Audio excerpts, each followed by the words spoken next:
કોલેજના વાર્ષિક દિન નિમિત્તે સ્વામી સચ્ચિદાનંદ પરમહંસ ભક્તિ નિકેતન આશ્રમ પેટલાદ દંતાલીવાળાનું પ્રવચન. આટલે સુધી લઈ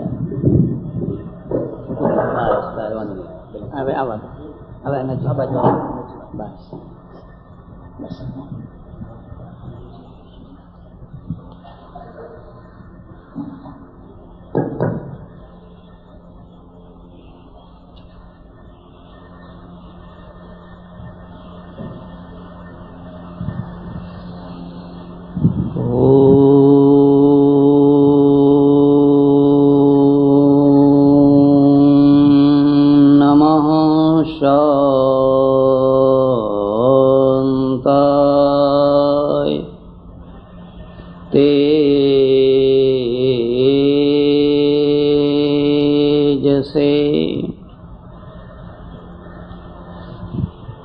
આજની સભાના પ્રમુખ સ્થાને બિરાજેલા પ્રમુખ મહોદય,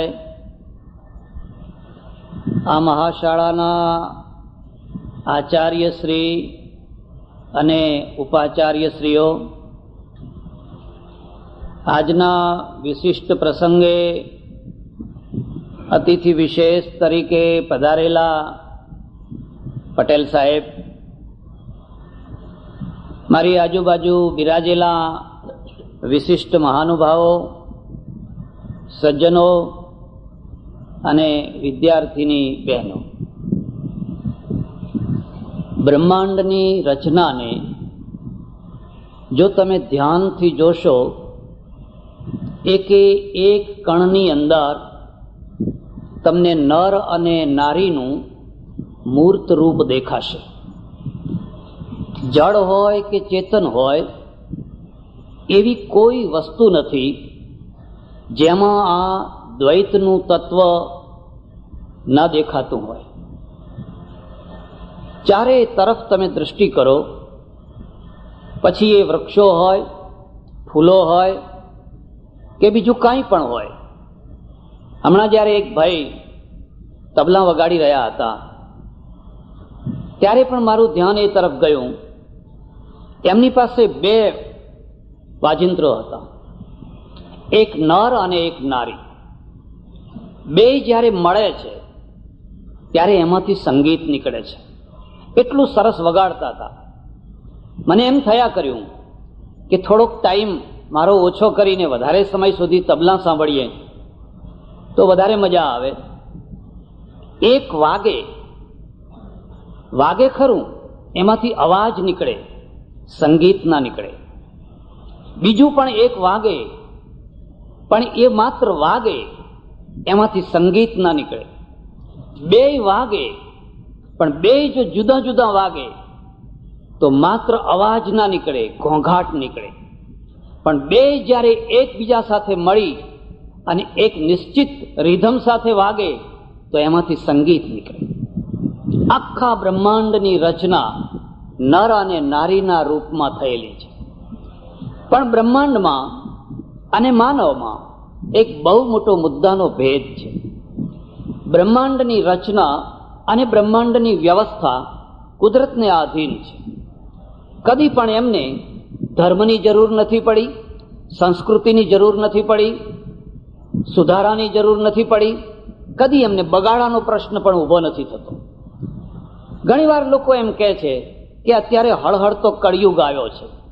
જોકે મેં જાપાનમાં કળિયુગ ના જોયો. હું ઘણા દેશોમાં ફર્યો, કોઈ જગ્યાએ કળિયુગ જોવા ન મળ્યો. હા, કળિયુગ અહીંયા છે અને આપણે એને દૂર કરવા અને સતયુગને લાવવા માટે અમારા એક ઓળખીતા મહાત્મા છે, કન્યાકુમારીથી કાશ્મીર સુધીની દિવાલો રંગ્યા કરે છે. તમે ગમે ત્યાં જાઓ, એક જ બોર્ડ એમનું જોવા મળશે, સતયુગ આયેગા, સતયુગ આયેગા, સતયુગ આયેગા.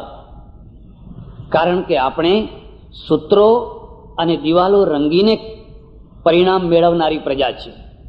સૂત્રો બોલવાથી અને દિવાલો રંગવાથી જો પરિણામ આવ્યા હોત તો આ દેશ ક્યારનોય ગરીબીથી મુક્ત થઈ ગયો હોત. પરિણામો તો પુરુષાર્થથી આવતા હોય છે. એટલે આપણા ત્યાં એક બહુ મોટી વાત કહેવામાં આવે છે, ભાઈ કળિયુગ આવ્યો છે હું ઘણીવાર લોકોને પૂછું, શું ગાયો બગડી છે? શું કાગડા બગડ્યા છે? શું કૂતરા બગડ્યા છે? શું ભેંસો બગડી છે? કશું જ બગડ્યું નથી. માત્ર માણસો જ બગડ્યા છે. માત્ર કલિયુગનો પ્રભાવ માણસો પૂરતો જ છે, આવી કોઈ વાત નથી. ખરી વાત એ છે, માણસની જીવન પદ્ધતિ માણસે પોતે નિર્ધારિત કરી છે, અને પોતે નિર્ધારિત કરેલી જે જીવન પદ્ધતિ, એ પદ્ધતિના દ્વારા એ કાં તો સુખી થતો હોય છે, કાં તો દુઃખી થતો હોય છે.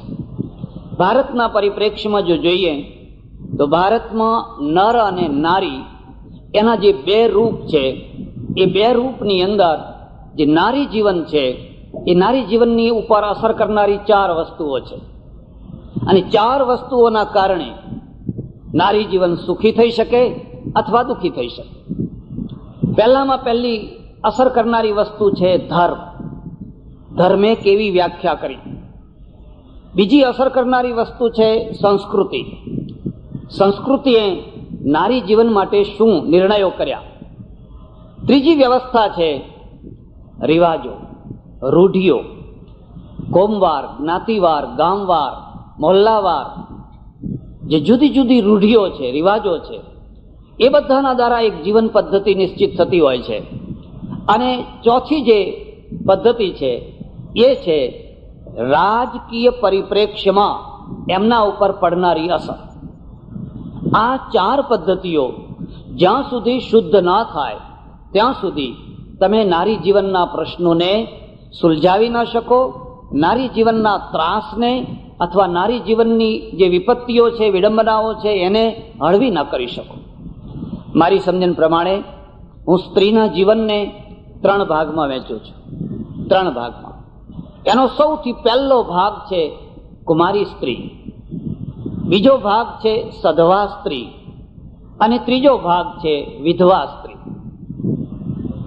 પહેલો ભાગ જે શરૂ થાય છે કુમારી સ્ત્રીનો. ઘણા વર્ષો પહેલા કોઈના ઘરમાં કન્યા જન્મે, આજે પણ કન્યા જન્મે, એનો પહેલો દિવસ કેવો હોય છે? તમારા ઘરમાં ભેંસ છે અને એને પાડી જન્મે તો લોકો ખુશ થઈ જાય.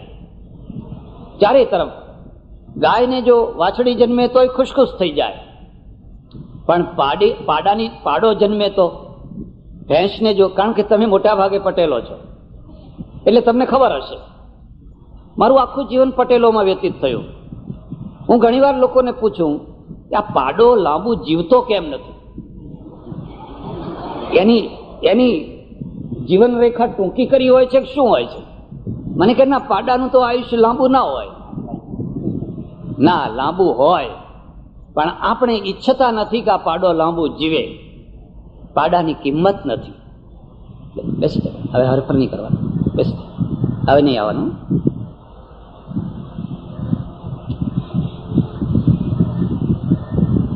પાડીની કિંમત છે, વાછડીની કિંમત છે, પણ માનવ જીવનમાં જો કન્યા જન્મે તો બધાના ચહેરા ઉતરી જાય. પહેલો દિવસ અહીંથી શરૂઆત થાય છે.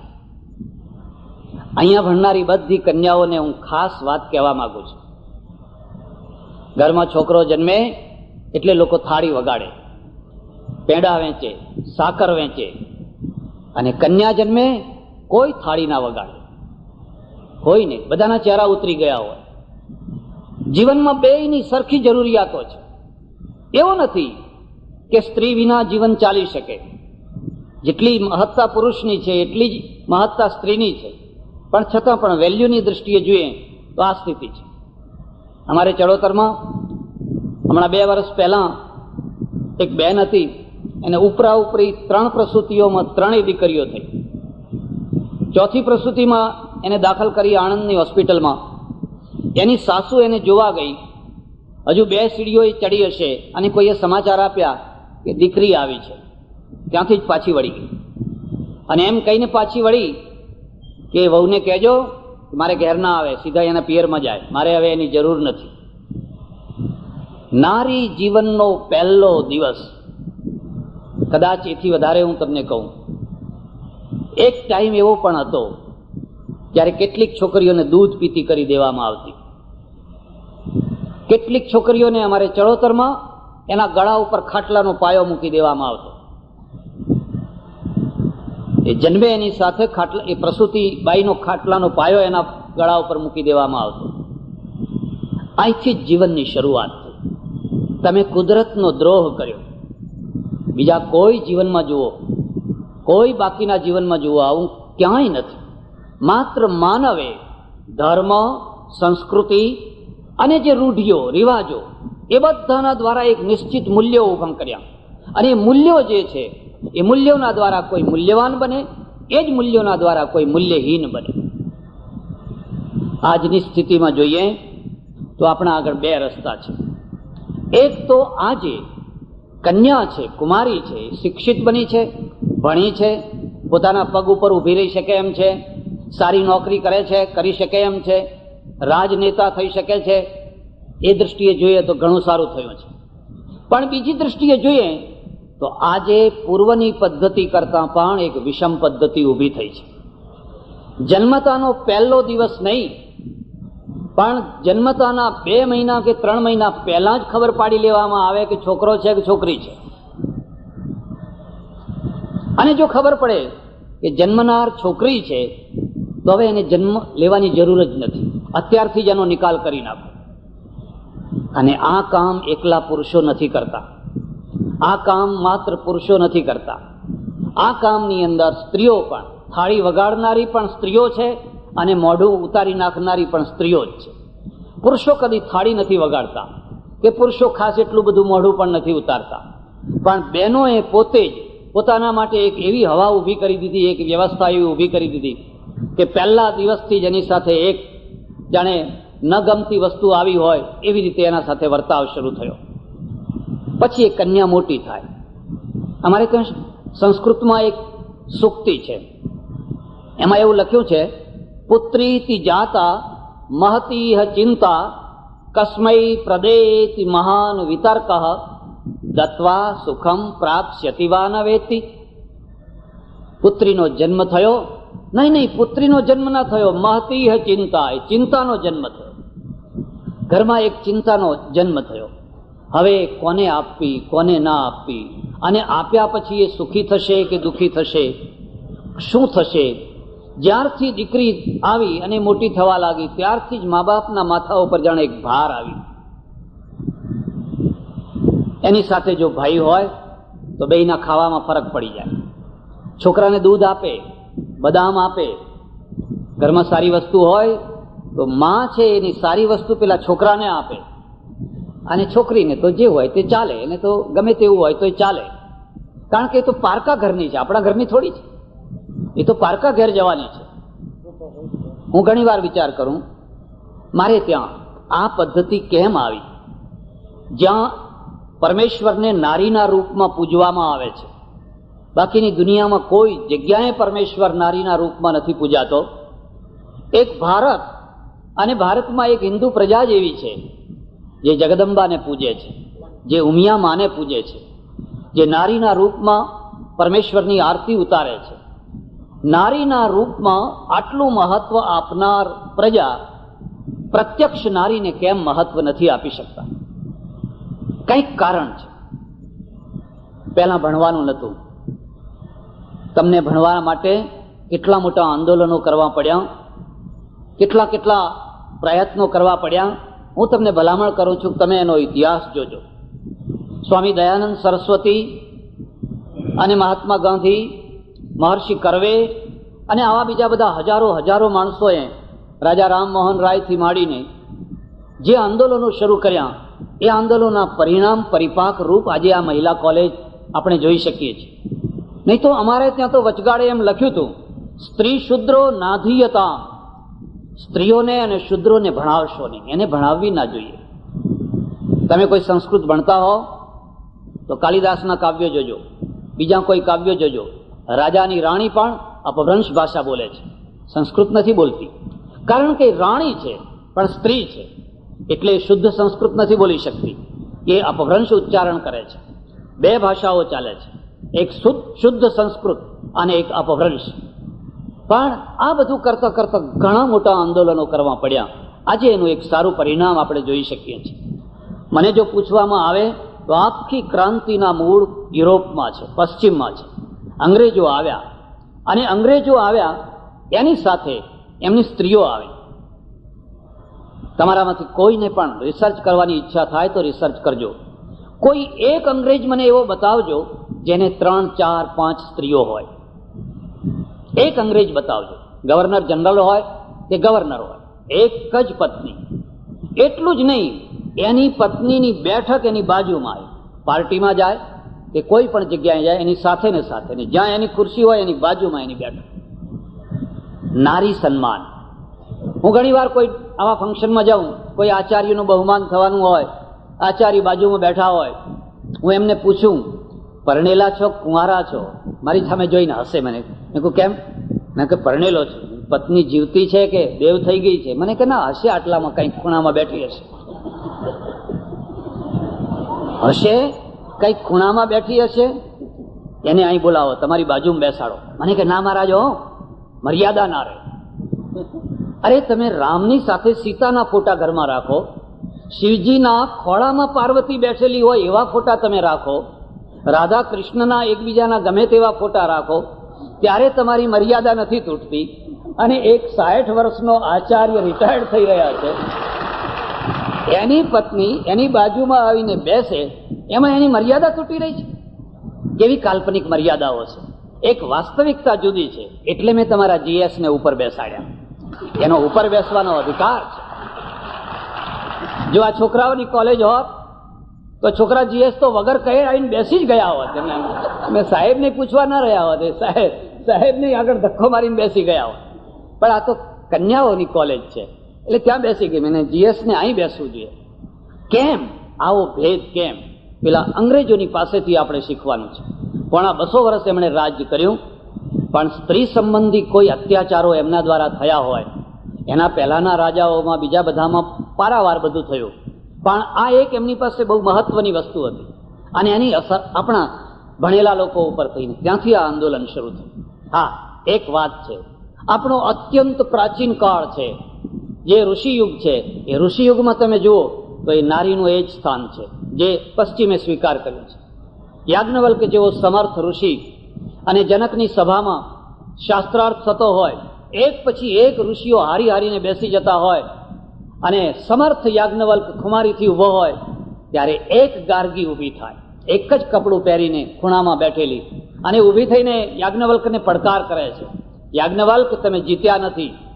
હું વચકનું ઋષિની પુત્રી યાજ્ઞવલ્ક જ્યાં સુધી ગાર્ગી જીવતી છું ત્યાં સુધી તમે જીત્યા નથી. કાશ્યોવા માગધોવા, કોઈ કાશી દેશનો ક્ષત્રિય, કોઈ મગધ દેશનો ક્ષત્રિય 2 બાણ લઈને ઊભો થાય, એમ હું 2 પ્રશ્નો લઈને ઊભી થઈ છું. મારા પ્રશ્નોના જવાબ આપો, પછી તમે જીત્યા કહેવો. ગાર્ગીએ એવા 2 પ્રશ્નો પૂછ્યા છે કે યાજ્ઞવલ્કને પરસેવો થઈ. એના ઉપરથી એટલું તો આપણે જાણી શકીએ કે સ્ત્રી વિદુષી હતી, સભામાં આવી શકતી, સભા વચ્ચે પડકાર કરી શકતી, અને શંકરાચાર્યના સામે પણ ભારતી એમને કહી શકતી કે તમે હજુ જીત્યા નથી, અડધો અંગ હું બાકી છું, મારી સાથે શાસ્ત્રાર્થ કરો. પણ પછીનો વચગાળાનો જે યુગ આવ્યો, એ યુગની અંદર આખું રૂપાંતર થઈ ગયું. એની ચર્ચા મારે નથી કરવી, પણ મારે આટલી જ ચર્ચા કરવી છે. આજની સ્થિતિમાં પણ નારીના પ્રશ્નો શું છે, અને એ પ્રશ્નોને 3 ભાગમાં હું વિભાજિત કરું છું. કન્યાઓના પ્રશ્નો, સધવાઓના પ્રશ્નો, વિધવાઓના પ્રશ્નો. કન્યા કોઈની દીકરી છે, કોઈની લાડકી દીકરી છે, બધું બરાબર, પણ બાપ એના માટે સોનાનો ઢગલો કરી દે, ભાઈ એને સાડીઓ આપે, એના માટે સારામાં સારો માડવો બાંધે, સારી જાન બોલાવે, બધું બરાબર છે. પણ એક શરત છે, એ કન્યાએ ક્યાં પરણવું એનો નિર્ણય એનો બાપ કરે, એનો નિર્ણય એનો ભાઈ કરે. કન્યાની એમાં કોઈ ચોઈસ નહીં. જો એ પોતાની ચોઈસ પ્રમાણે પરણવાનો પ્રયત્ન કરે તો સગો બાપ એને ગળો ટૂંપું દઈ દે, એનો ભાઈ જ એની હત્યા કરી નાખે. કારણ કે પરણવું એ એનો પ્રશ્ન નથી, એ એના બાપનો પ્રશ્ન છે. પરણવું એ એના ભાઈનો પ્રશ્ન છે, એની કોઈ ચોઈસ નથી. અને એમાંથી એક કન્યા જીવનના પ્રશ્નો ઊભા થાય છે. પહેલા નતા થતા, પહેલા નતા થતા અથવા થતા હતા તો એ બહુ મહત્વના નતા, કારણ કે કન્યા એટલે એક ઢીંગલી હતી.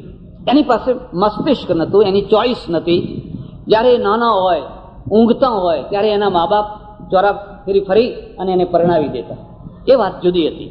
પણ આજે જ્યારે કન્યા કોલેજમાં ગઈ, આજે જ્યારે એની ચોઈસ છે, એની પોતાની અપેક્ષા છે, એનો પોતાનો નકશો છે, ત્યારે પણ જો એની એ વાત રાખવામાં આવે તો હું સમજુ છું કે ભણતર અને જીવન આ બંને એકબીજાના વિરોધી થશે.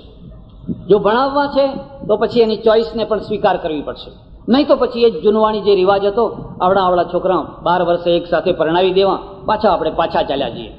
કોઈ સમાજ પાછો ન જઈ શકે. અને કોઈ સમાજ આગળ જતો હોય તો આગળના મૂલ્યોને સ્વીકાર્યા વિના એ કદી સુખી ન થઈ શકે. આજે પણ ભારતમાં કન્યાની સ્થિતિ પોસ્ટની ટિકિટ જેવી છે. માત્ર 15 પૈસાની ટિકિટ હોય પણ તમે એક પોસ્ટ કાર્ડ ઉપર લગાવો, આખા ભારતમાં એ યાત્રા કરી શકે.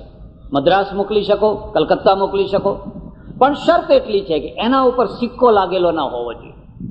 જો એ 5 રૂપિયાની કે 25 રૂપિયાની ટિકિટ હોય પણ જો એના ઉપર સિક્કો લાગી ગયો પછી એ ટિકિટ કચરામાં ફેંકી દેવાની છે. એની કોઈ વેલ્યુ નથી. ભારતમાં કન્યા જીવનનું આ પહેલું રૂપ છે. એ પોસ્ટની ટિકિટ છે. આજે પણ એ પોસ્ટની ટિકિટ છે. બહુ મોટા ખાનદાન ઘરમાં જન્મી હોય, બધી ભવ્યતા હોય, પણ એક નાની સરખી વાત એના માટે ઉડી હોય, એક નાનું સરખું કલંક લાગી ગયું હોય, બસ ખલાસ, એના ઉપર એક સિક્કો લાગી ગયો. હવે એ યાત્રા નહીં કરી શકે. હવે એનું જીવન પહેલા પગથિયેથી જાણે ડગમગી ગયું હોય એવું લાગે. મારા ઓળખીતા એક સજ્જન છે, પટેલ છે, ચડોતરના પટેલ છે, અને તમે અહીં ઘણા સુખી છો. હું લેવા પાટીદાર અને કડવા પાટીદાર બંનેની વાતો થોડીક જાણું. કડવા પાટીદારો ઘણા કુરિવાજોથી બચેલો સમાજ છે. લેવા પાટીદારોની અંદર, એમાં પણ અમારે ચડોતરના પાટીદારોની અંદર તો આજે પણ કેટલાય એવા રિવાજો છે જેની તમને કલ્પના પણ ના હોય. એમની દીકરી કોલેજમાં ભણે અને એક બ્રાહ્મણનો દીકરો ભણે. બેયનું મન મળી ગયા. એણે ઘરમાં આવીને એના બાપને કહ્યું, બાપુ, મારા લગ્ન ક્યાંય કરશો નહીં, મેં મારી જાતે ગોઠવી લીધા છે. આને આખું ઘર હોળી બની ગયું. દિવાળીનું ઘર હોળી બની ગયું. સત્યમેવ જયતે, ક્યાં સત્યમેવ જયતે? અહીં સત્યની સ્થાપના નથી કરી શકાતી. જીવનનું કોઈ પણ ક્ષેત્ર હોય, ઢોંગ અને આડંબર, દંભ અને આડંબર, દંભ અને આડંબર, અહીંયા સત્યની સ્થાપના નથી કરી શકાતી. ધાર્મિક ક્ષેત્ર હોય કે સામાજિક ક્ષેત્ર હોય, કોઈ પણ ક્ષેત્ર હોય, તમારે સતત એક પડદો ઢાંકીને જીવન જીવવાનું. જો એનો એક ખૂણો ઉઘાડો થઈ જાય તો તમે કોડી ના થઈ જાઓ, તમે ટકા ના થઈ જાઓ. કારણ કે જીવનને એટલું બનાવટી બનાવ્યું છે, એટલું બધું કૃત્રિમ બનાવ્યું છે કે સાહજિકતાને આપણે સ્વીકાર નથી કરી શકતા.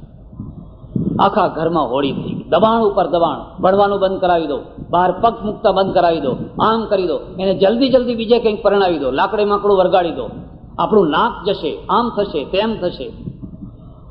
આ છોકરી ડાહી, એનો ભાઈ લંડન રહે, અને એણે એના ભાઈને કાગળ લખ્યો કે તું મારો ભાઈ છે, તું લંડન રહે છે અને ત્યાંની પરિસ્થિતિને તું સમજી શક્યો હોઈશ. મારી આ સ્થિતિ છે, મારે આ બ્રાહ્મણના છોકરા સાથે પરણવું છે અને ઘરમાં કોઈ તૈયાર નથી. જો પરણવા નહીં દેવામાં આવે તો હું આત્મહત્યા કરીશ, કાં તો જિંદગીભર કુંવારી રહીશ. પણ બીજી કોઈ જગ્યાએ જો મારા લગ્ન કર્યા તો 3 જીવન બગડવાના છે.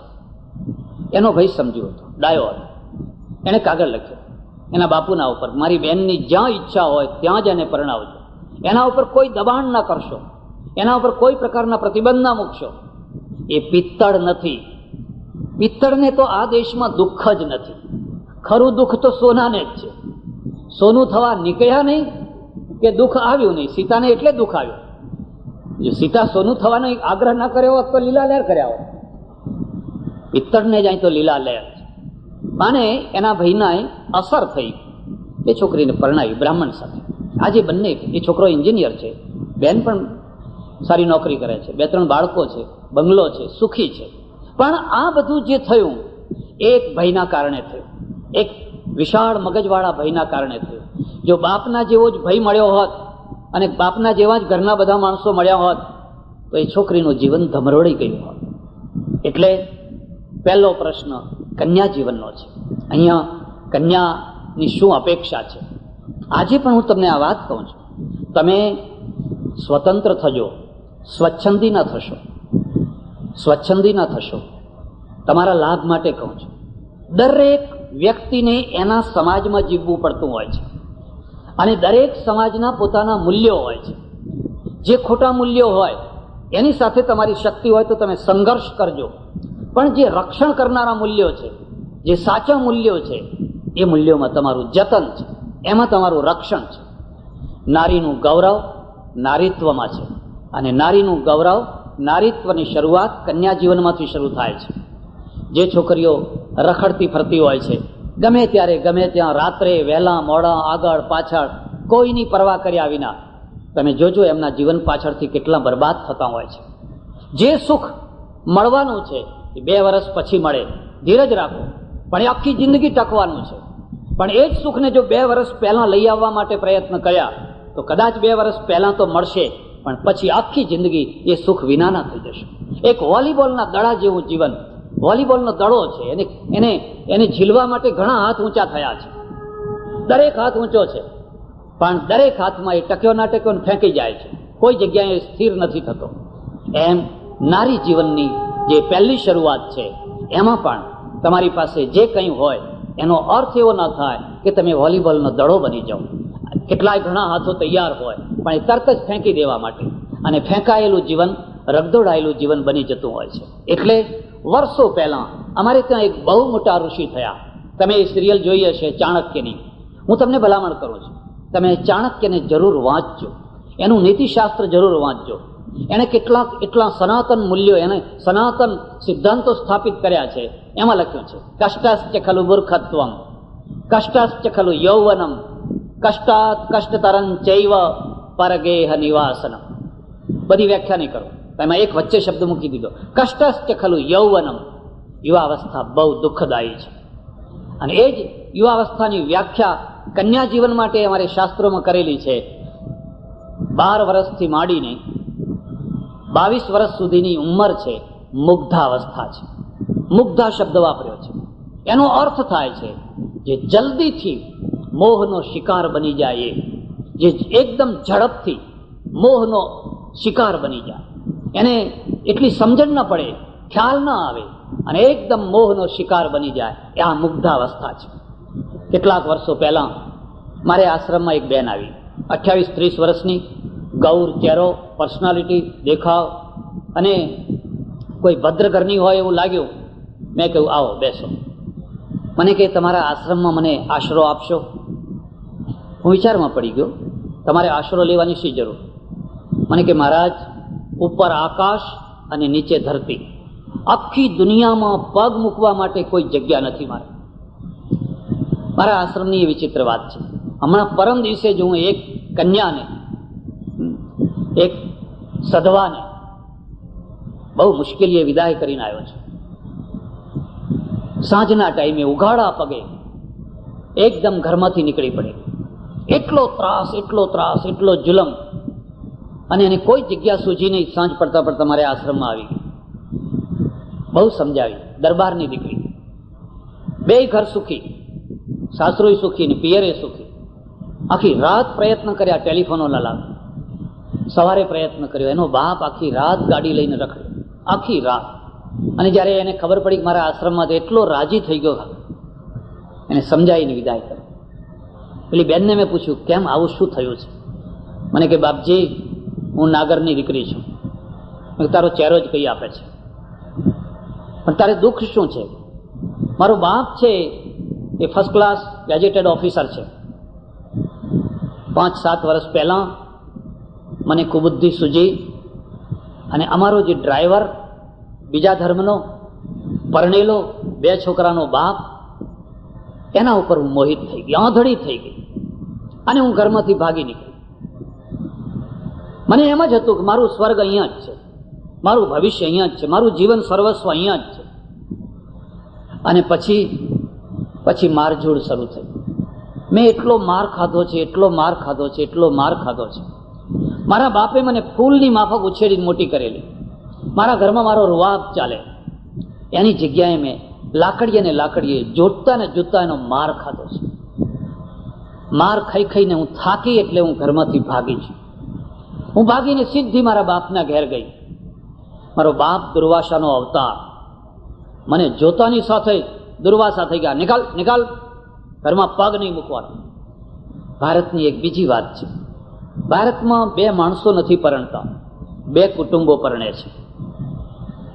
પશ્ચિમમાં બે માણસો પરણે છે, સુખી થાય તો એ, દુઃખી થાય તો એ, એમાં ત્રીજાને કંઈ છાંટા ના ઉડે.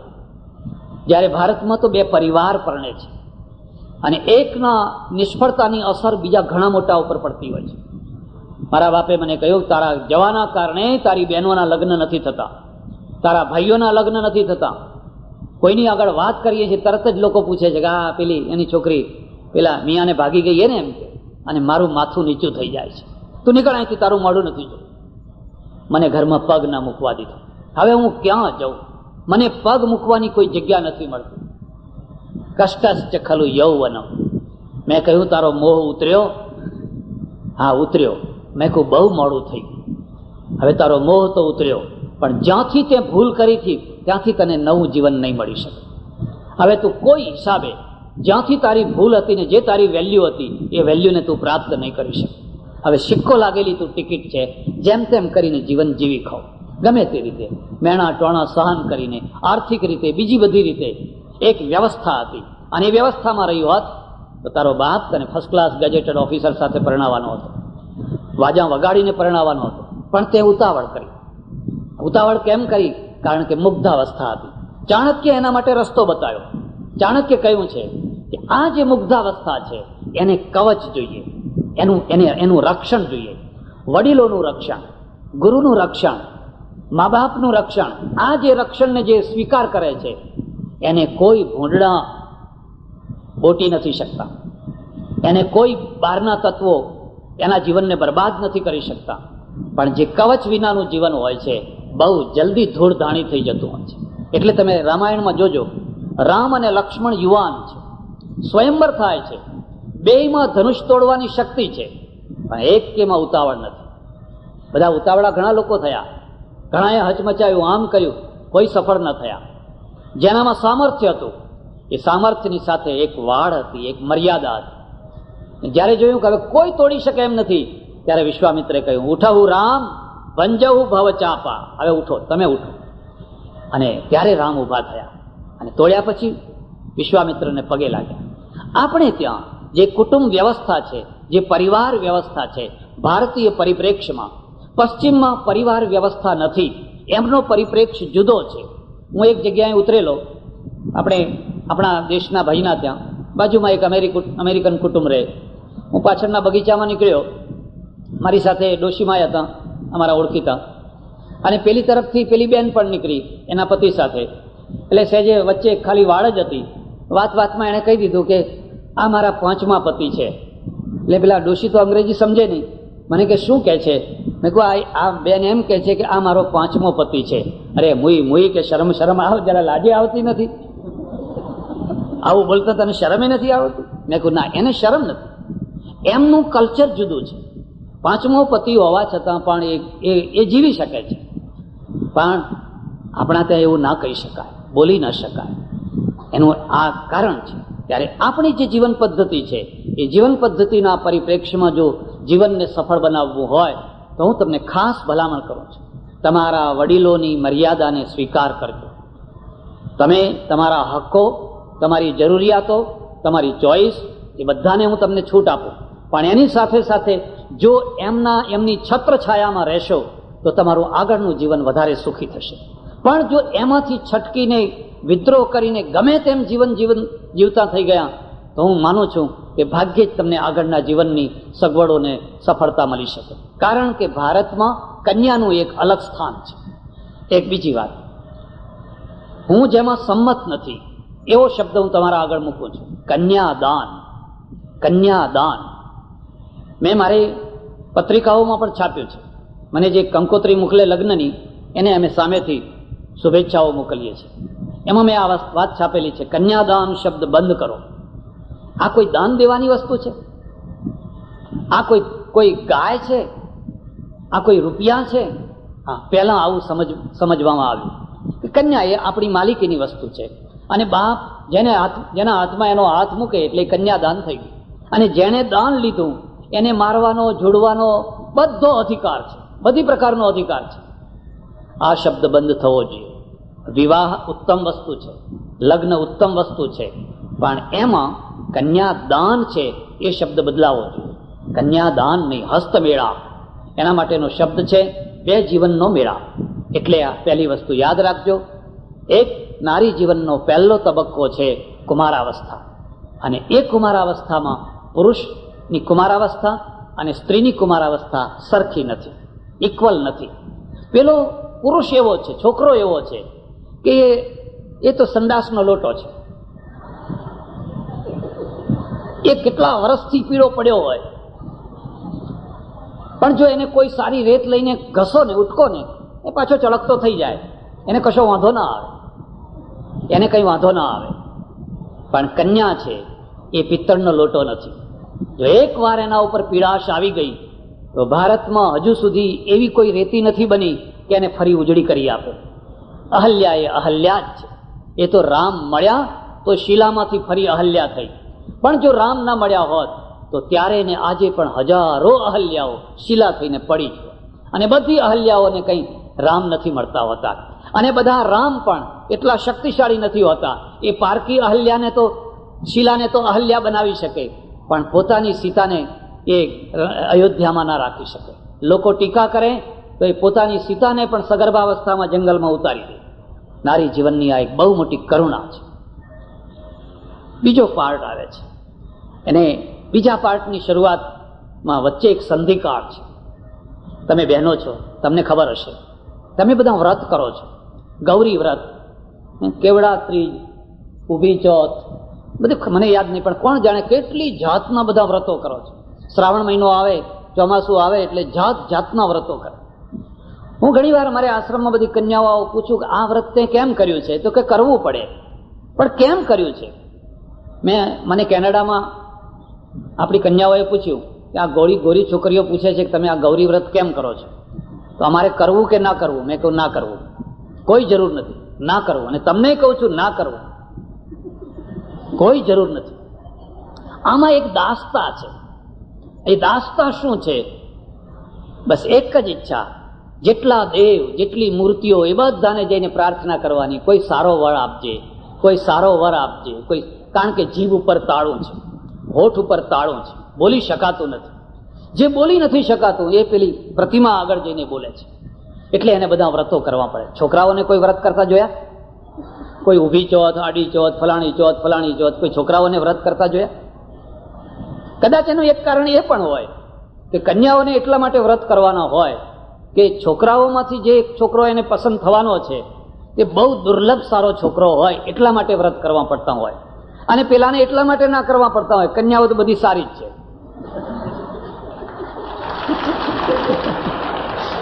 એટલે જે મળશે એ સારી જ મળશે, કદાચ એવું પણ હોય, જે હોય.